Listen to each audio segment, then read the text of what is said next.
Mi nombre es Emily, y esto sucedió en el Hospital San Lucas, en Phoenix.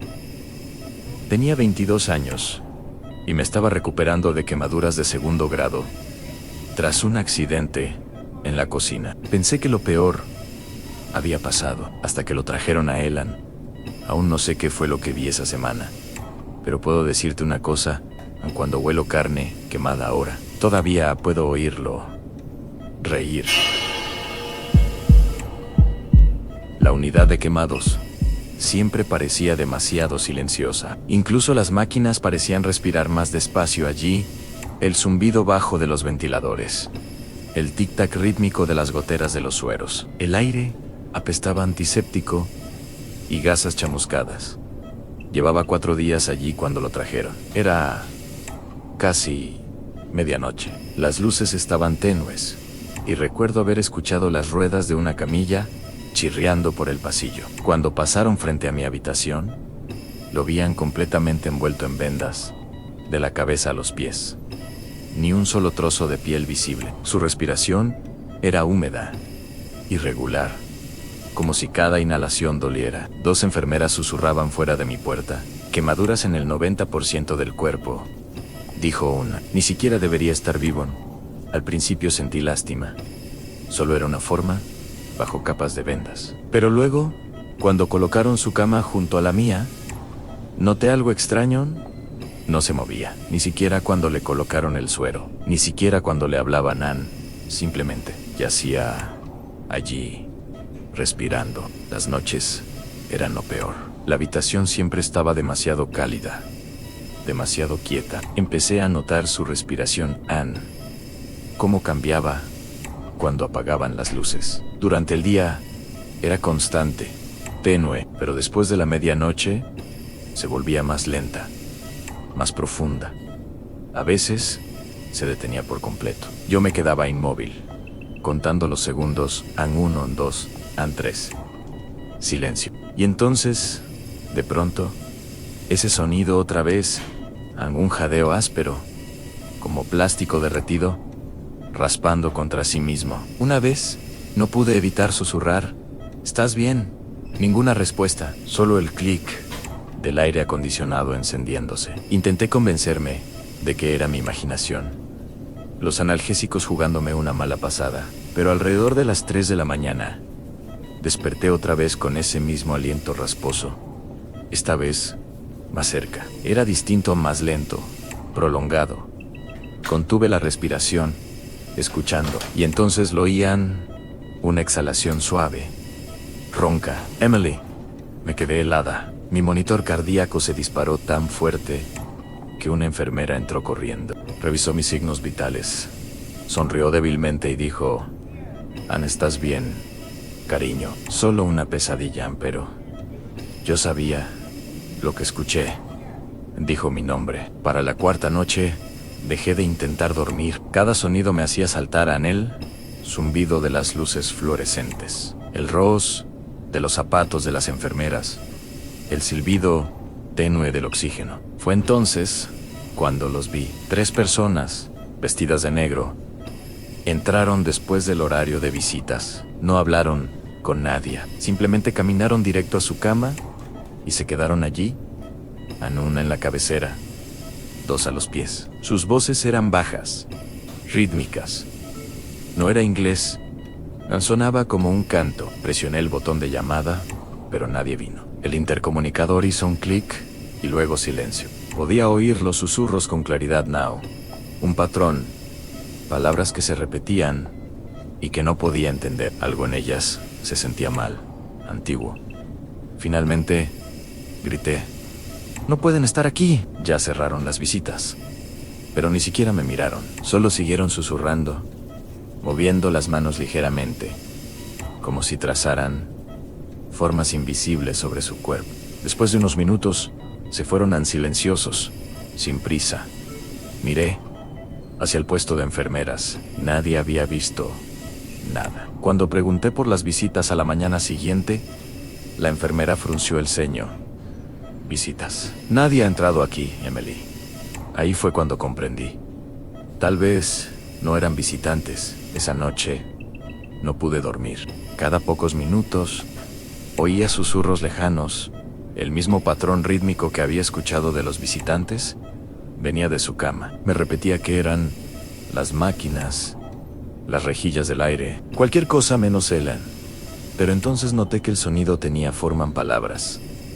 Tomé mi teléfono y presioné grabar, sosteniéndolo sobre la manta. Los susurros eran bajos, guturales, casi como un rezo. No podía entenderlos, pero parecían tirar de algo dentro de mi pecho. La cabeza vendada del hombre se movió ligeramente, y juro que vi las vendas palpitar, como si algo debajo respirara por su cuenta. Cuando amaneció, reproduje el audio, nada, solo estática, ni voces ni cantos.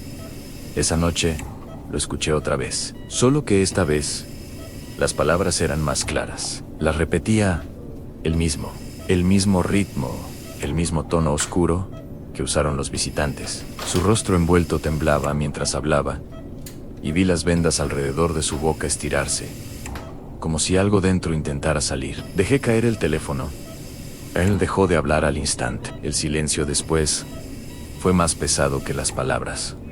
Por la mañana, su cama estaba vacía, las sábanas retiradas, los monitores desconectados. Pregunté a una enfermera a dónde lo habían llevado, pero solo sonrió cortésmente. Lo llevaron a tratamiento, dijo.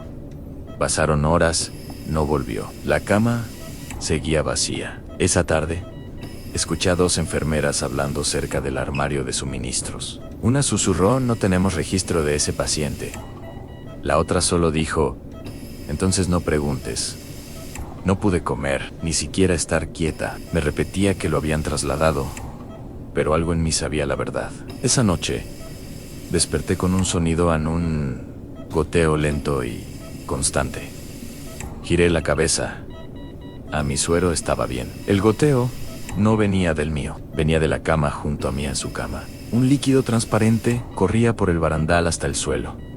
Seguí las gotas con la mirada y me quedé helada. En el colchón, perfectamente dobladas, estaban las vendas, húmedas, pero ordenadas, como si alguien se las hubiera quitado con cuidado y las hubiera dejado allí para que yo las encontrara. A la mañana siguiente, él había vuelto.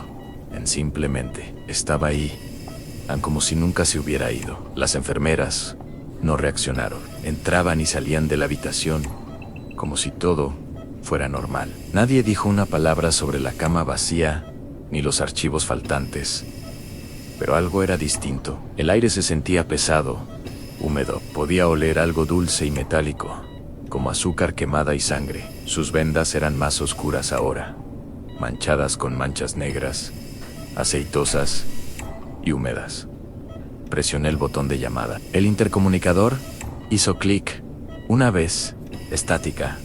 Luego, un susurro. La misma oración extraña que había escuchado de los visitantes. La misma que él había repetido. Lo miré. Las manchas en sus vendas comenzaron a extenderse, filtrándose a través de las capas como tinta sobre papel.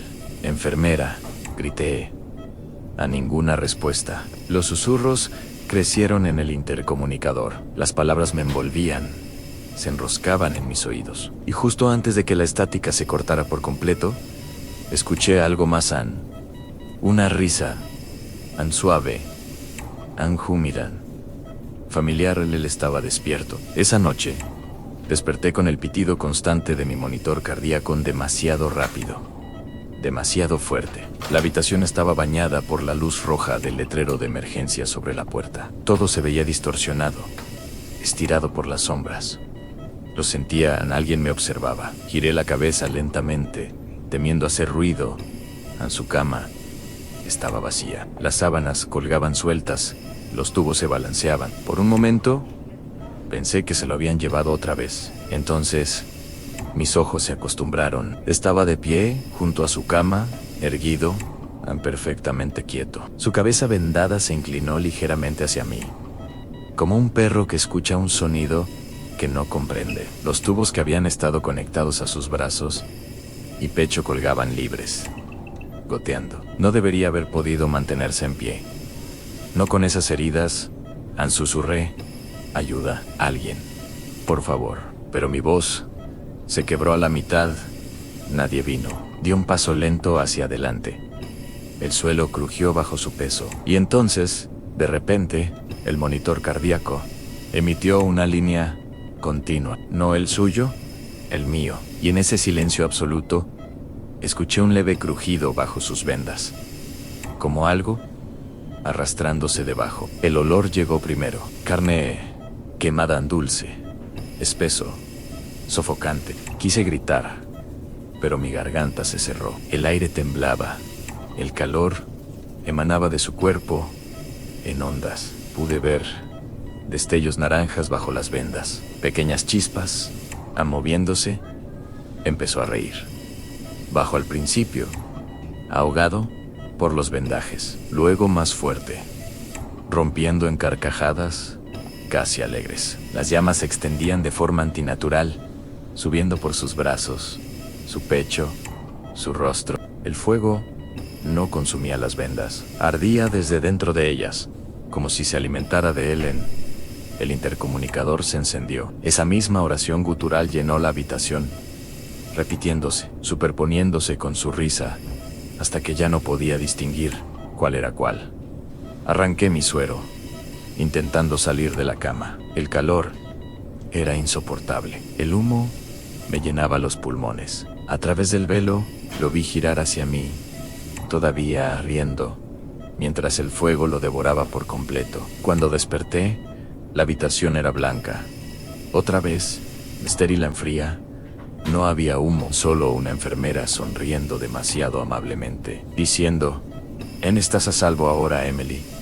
Pero la alarma contra incendios nunca se activó, ni rociadores, ni marcas de quemadura. La cama junto a la mía había desaparecido, reemplazada por un espacio vacío y un piso limpio. Pregunté qué había pasado con el hombre vendado. Ella dudó y luego dijo: ¿o no había ningún otro paciente aquí? A una semana después, me dieron el alta. Me dijeron que el estrés y la medicación podían causar alucinaciones. Quise creerles, pero cada noche desde entonces despierto con ese mismo olor tenue, carne quemada, flotando en mi habitación. El sonido de un goteo lejano. Y debajo de eso, algo peor, una risa húmeda, burbujeante, acercándose. Soy Ryan, y esto sucedió en 2012, en el Mercy General de Dallas. Tenía 17 años, pero terminé en el ala pediátrica porque no quedaban camas libres. Pensé que sería solo una semana de aburrimiento, rodeado de caricaturas y niños llorando. Pero en mi segunda noche allí, me di cuenta de que no era el único que compartía esa habitación. Y créeme, hay nanas que nunca dejan de sonar. Desde el principio, estaba avergonzado. 17 años, y atrapado en una habitación para niños pequeños. Tenía la pierna enyesada desde la rodilla hacia abajo, y ya escuchaba canciones de caricaturas por el pasillo. Las paredes estaban pintadas con animales de la selva, descoloridos en jirafas, leones y monos con sonrisas agrietadas. Mi compañera de habitación era una niña, quizás de 8 años. Pálida, callada, no dijo una palabra. Cuando me llevaron, solo me observó desde su cama, abrazando un conejo de peluche que parecía haber sobrevivido a una guerra. En la mesita junto a su cama había una vieja caja de música de porcelana. Dentro, una pequeña bailarina giraba, con la pintura descascarada y un brazo roto. Pregunté si era suya. La enfermera dijo en voz baja: pertenecía a la última paciente que estuvo aquí. Cuando pregunté qué le había pasado, dudó. No lo logró, dijo, pero la caja se quedó. Recuerdo haber pensado que eso era perturbador. Pero cuando apagaron las luces, vi que la niña aún la miraba, como si esperara que se moviera. Debían ser cerca de las 3 de la mañana cuando desperté. La habitación estaba oscura, excepto por el tenue resplandor azul de una luz nocturna de caricatura en la pared. Fue entonces cuando lo escuché en una música débil lento y Hegulag, la caja de música. Giré la cabeza. La niña estaba sentada, con los ojos fijos en ella. La bailarina giraba lentamente, raspando en cada vuelta. La melodía estaba rota, como si el resorte luchara por seguir funcionando. «Hey», susurré, «¿la diste cuerda?» Ella no me miró. «Ella lo hizo», dijo.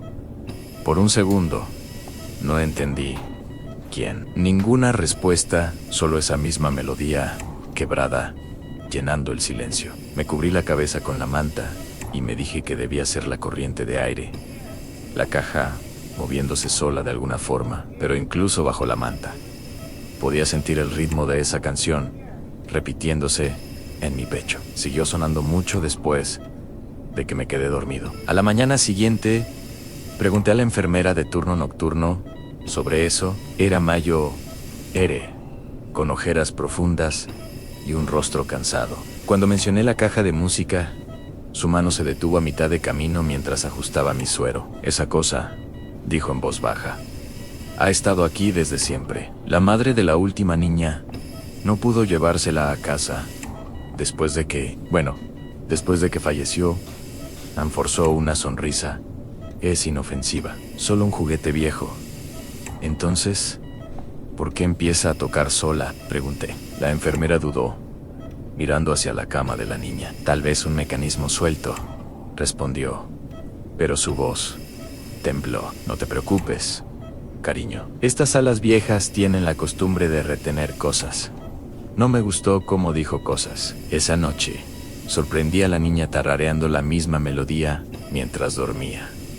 Cada nota un poco desviada, como si conociera la canción mejor que la propia caja. Y en algún lugar de la oscuridad, juro que escuché un clic suave en la bailarina, comenzando otro giro. Empecé a notarlo la cuarta noche, siempre a la misma hora que comenzaba la nana, alrededor de las 3 de la mañana. Un olor débil, como antiséptico, mezclado con tela quemada. Entraba justo cuando esa melodía distorsionada volvía a sonar. Al principio pensé que era el equipo de limpieza, pero el olor se hacía más fuerte cada noche, permaneciendo en el aire, incluso durante el día. Se pegaba a mis sábanas, a mi bata, al barandal de metal junto a mi cama. La niña, Emily, dejó de hablar por completo. Solo se sentaba a horas aleatorias, con los ojos fijos en algo al otro lado de la habitación. Intenté preguntarle qué miraba. Giró la cabeza lentamente,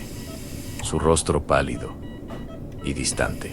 «A ella no le gusta que la olviden», susurró. Ese olor me golpeó más fuerte.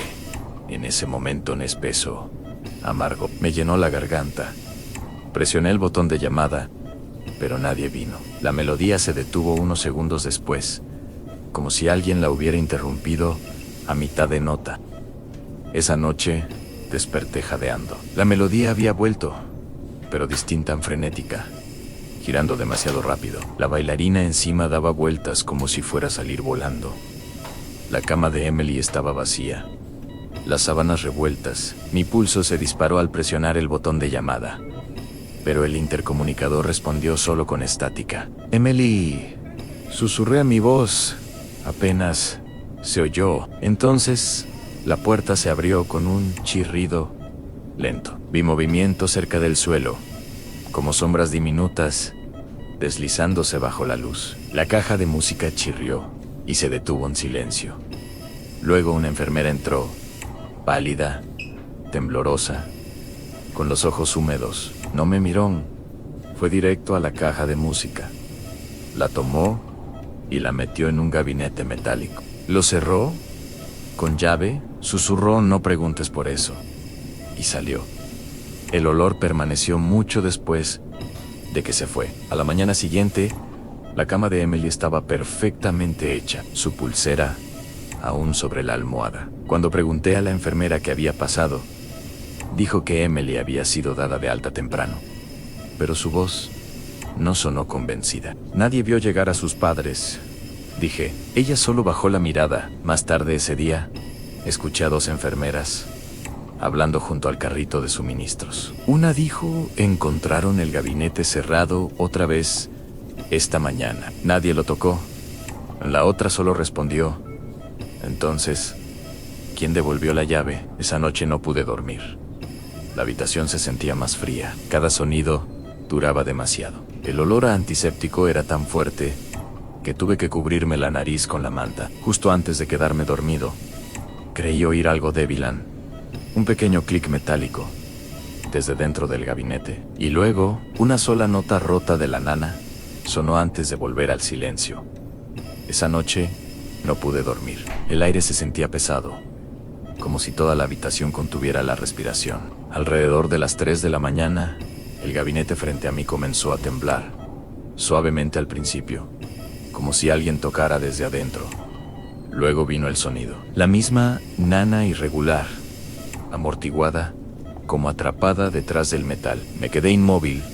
Cada nota se arrastraba más lenta que la anterior. Las bisagras crujían, vibrando. Todo el gabinete temblaba como si respirara. Llamé a la enfermera, pero mi voz apenas salió. Y entonces, en silencio, durante unos segundos, nada se movió. Luego, detrás de la puerta, escuché la voz de un niño tarareando, suave, tranquila, terminando la canción exactamente donde la melodía se había detenido. El tarareo se desvaneció, dejando solo el débil tic del reloj en la pared y los latidos de mi corazón retumbando en mis oídos. A la mañana siguiente, todo el ala estaba llena de murmullos. La puerta del gabinete fue encontrada abierta, las bisagras torcidas, como si hubieran sido forzadas desde dentro. La caja de música yacía, hecha pedazos en el suelo. La bailarina de porcelana, en fragmentos. Escuché a 2 enfermeras en el pasillo, sus voces temblorosas. Una dijo que mantenimiento encontró huellas dactilares dentro del gabinete en pequeñas, como de un niño. La otra susurró: solo quería recuperar su juguete Anne por la tarde. Comenzaron a trasladarnos para limpieza, pero vi la mirada en sus ojos. Tenían miedo. Mientras recogía mis cosas, noté algo más: a marcas débiles, grabadas en la pared junto a mi cama. Letras irregulares talladas: juega conmigo. Unas semanas después, me dieron el alta. Los doctores dijeron que el ala pediátrica estaba siendo renovada, pero todos sabían que algo había pasado. Pasaron meses antes de que escuchara de otro paciente en línea. Me envió una foto a un conserje. La había tomado antes de que sellaran el ala, el mismo gabinete, el mismo lugar, pero sobre la puerta metálica, escrita en condensación, estaban otra vez las palabras: juega conmigo. A veces, cuando paso frente a tiendas de juguetes o parques, la escucho en esa misma melodía, rota, débil, pero familiar. Siempre termina igual, con esa nota deformada que una vez me despertó a las 3 de la mañana, resonando en mi cabeza como un recuerdo que se niega a morir.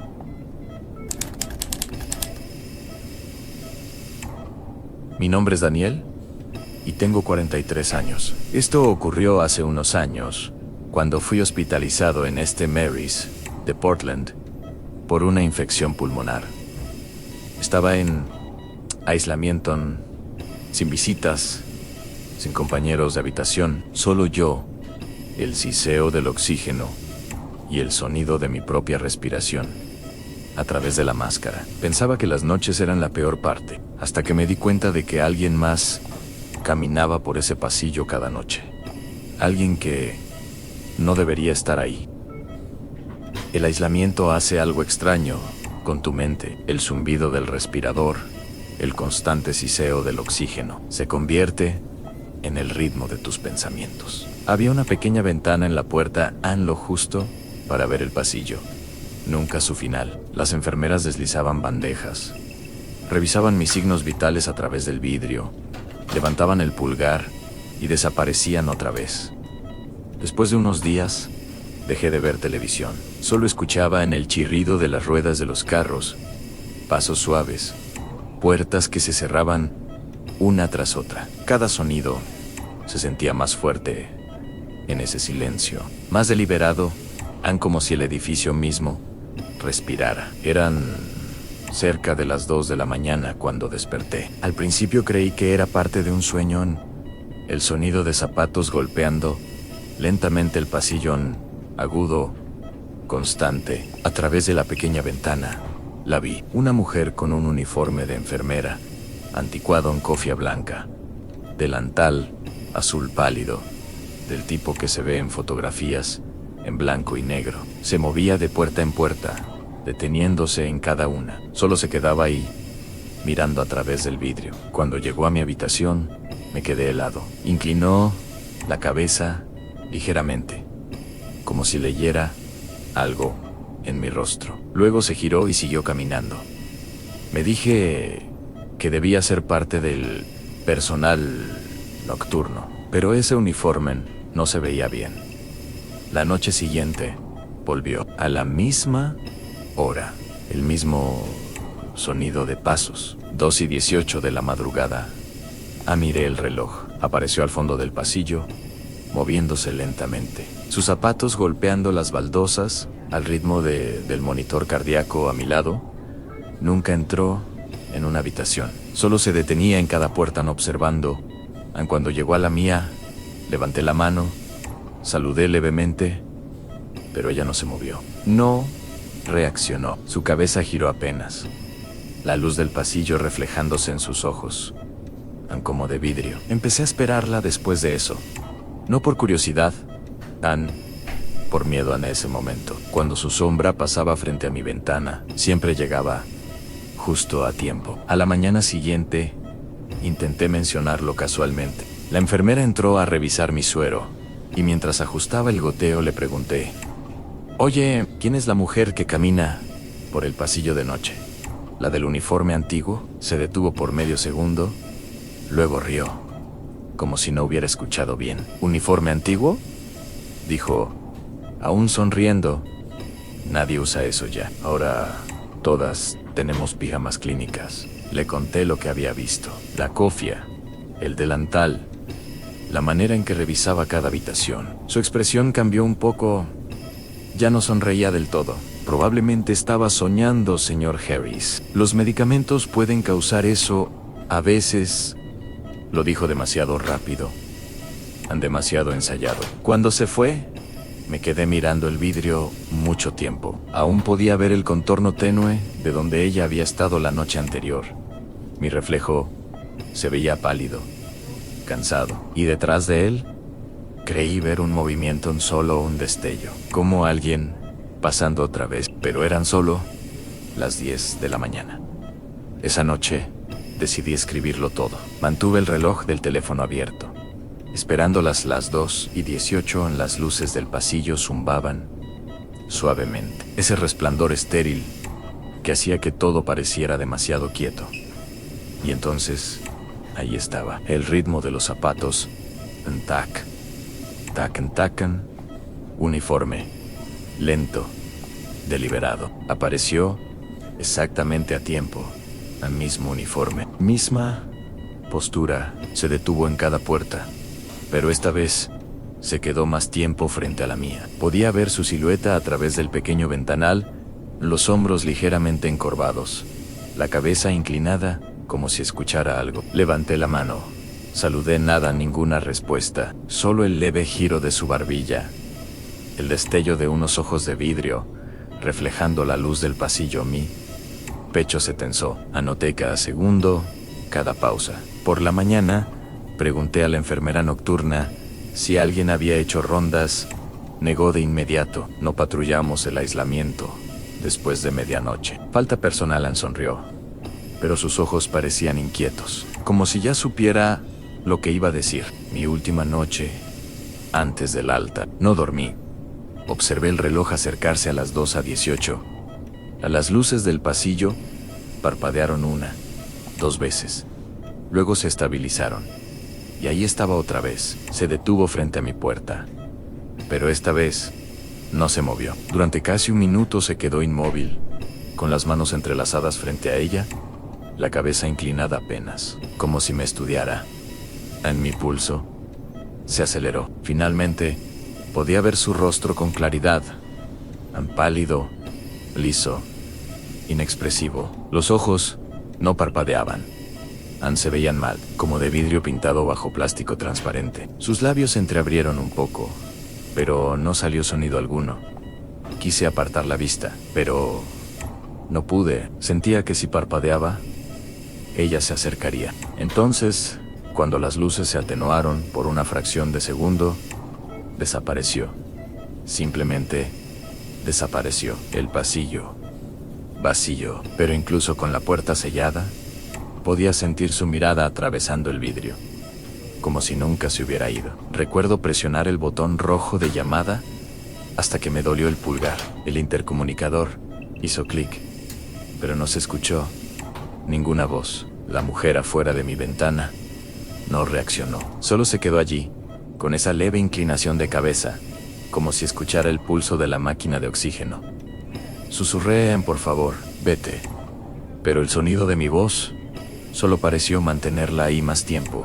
Luego giró la cabeza ligeramente, no hacia mí, sino hacia el sonido de mi respiración. Era como si pudiera oírla a través de la máscara. Me quedé quieto, tratando de no moverme. Y entonces, sin más, se deslizó hacia atrás por el pasillo, en silencio, sin romper el contacto visual. Cuando la enfermera finalmente entró, apenas podía hablar. Revisó el monitor, me miró extrañada y dijo que la cámara no mostraba a nadie fuera de mi habitación. No discutí, solo miré la puerta, esperando los pasos que nunca volvieron esa noche. A la mañana siguiente, escuché a 2 miembros del personal susurrando cerca del mostrador de enfermería. Mencionaron que las cámaras se habían vuelto a apagar, igual que antes. Les pregunté qué significaba eso, pero cambiaron de tema rápido. Más tarde, un técnico respiratorio vino a revisar mis niveles de oxígeno.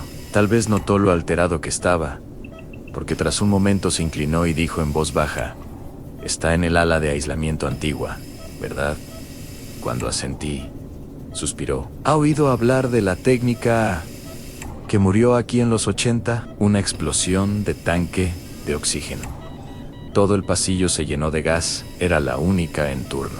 Lo miré, sin poder hablar. Dicen que la encontraron a mitad del pasillo, de pie, con la tabla en la mano, los ojos abiertos. No necesitó decir más. Sabía exactamente lo que estaba describiendo. Unas semanas después, finalmente me dieron el alta. Me repetía que todo había sido agotamiento, efectos secundarios, o mi mente tratando de dar sentido al aislamiento. Pero meses después, cuando regresé para un control, pasé por el mismo piso. Las puertas del ala de aislamiento estaban selladas. Las luces dentro eran tenues, parpadeando levemente. Mientras pasaba, alcancé a ver algo a través de la pequeña ventana, solo un destello, blanco y azul pálido, inmóvil al final del pasillo. Me quedé congelado, mirando, hasta que mi reflejo fue lo único visible en el vidrio. Entonces, lo oí. Pasos lentos, medidos en 1 en 2. Luego silencio. Cuando me preguntan si creo en fantasmas, nunca sé qué responder. Solo digo esto: ella no revisaba quién estaba dormido. Estaba contando quiénes seguían despiertos.